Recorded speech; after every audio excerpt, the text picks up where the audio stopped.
They left behind one word, not a body, not a weapon, not even a sign of struggle, no broken doors, no scattered belongings, no evidence that anyone had tried to fight back, just a message carved into wood, CROATOAN, and then they were gone. The year's 1587. England is desperate not just for land but for power, for relevance, for survival. In a world where empires are rising faster than ever before, Spain is expanding aggressively, taking control of vast territories across the New World. And England knows one thing: if they do not act now, they will be left behind. So they take a risk, not a military invasion, not a conquest, but something far more fragile. They send families, men, women, children across an ocean they barely understand into a land they have never truly seen, all chasing something uncertain, a new beginning, a second chance, a future that does not yet exist. Leading them is John White, an artist, a map maker, a man chosen not because he is strong, but because he sees possibility where others see danger. He is made governor of this colony, a colony that should not exist yet, a settlement built more on hope than preparation. Their destination is Roanoke, a small island off the coast surrounded by water, separated from everything familiar, isolated, unpredictable, and unforgiving. At first it works. Homes are built from raw timber structures, rise slowly, fires burn through the night, voices fill the air, laughter, conversation, the quiet sound of something beginning. For a brief moment it feels real, like this fragile dream might actually survive. And then something changes. A child is born, Virginia Dare, the first English child in this new world, a symbol of permanence, a sign that this colony is not temporary, it is meant to stay, but symbols do not feed people. Food begins to run low. The land is unfamiliar, the soil unpredictable, the seasons harsher than expected, supplies begin to shrink, and the ocean that once represented opportunity now becomes isolation, a barrier, a reminder that they are alone.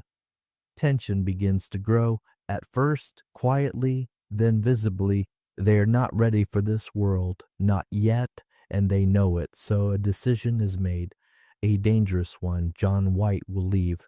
He will sail back to England, gather supplies, bring reinforcements, and return as quickly as possible. He promises them. He promises his daughter.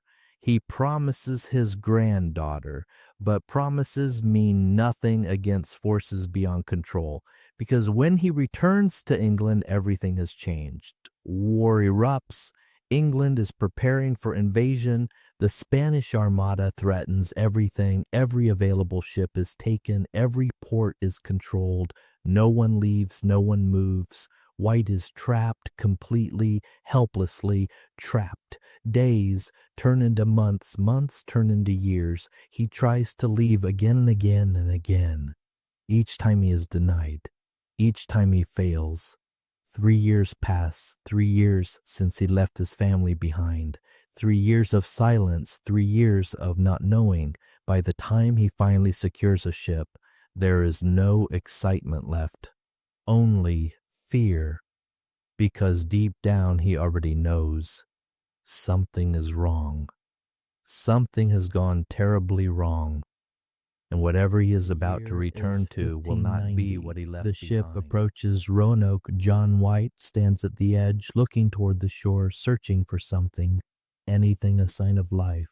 Smoke rising in the distance, movement between the trees, voices carried by the wind, but there is nothing, no sound, no movement, no life, only silence, the kind of silence that feels wrong, heavy, unnatural, like something has been erased.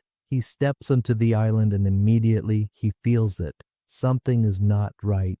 The settlement is empty, completely empty. The homes are gone, not destroyed, not burned, not broken apart in chaos, but dismantled carefully, piece by piece.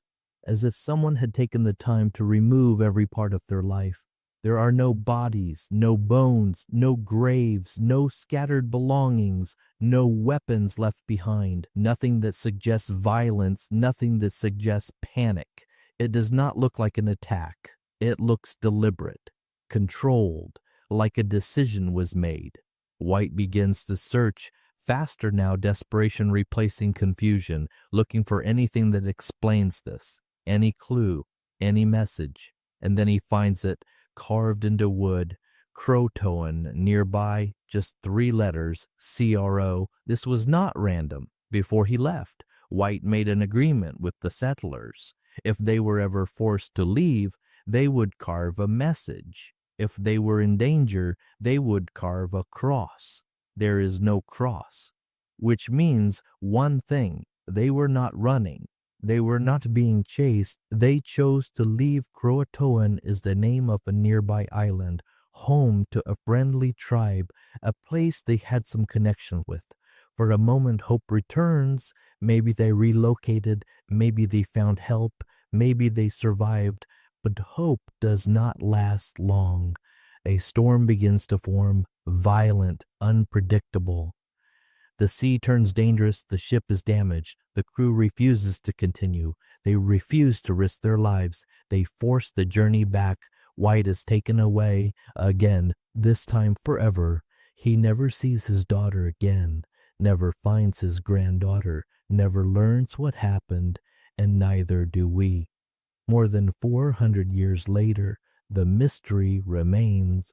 Some believe the colonists survived, that they joined the CROATOAN tribe, learned their ways, adapted, became part of something new. Others believe they starved, that the land failed them, that they left in desperation and disappeared, slowly forgotten. Some believe they were attacked, but there are no signs of violence, no burnt homes, no remains, no evidence of fear.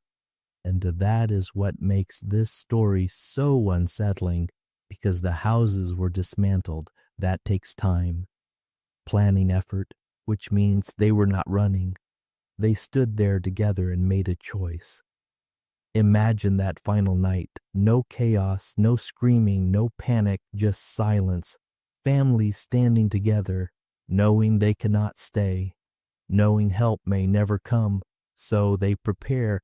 They take apart their homes, they carry what they can, they hold their children close, and they walk into the unknown. That word CROATOAN was not just a clue, it was a direction, a final message, a last attempt to be found. But no one followed, no one came, and whatever happened next was never recorded. This is the Lost Colony, one of history's greatest mysteries.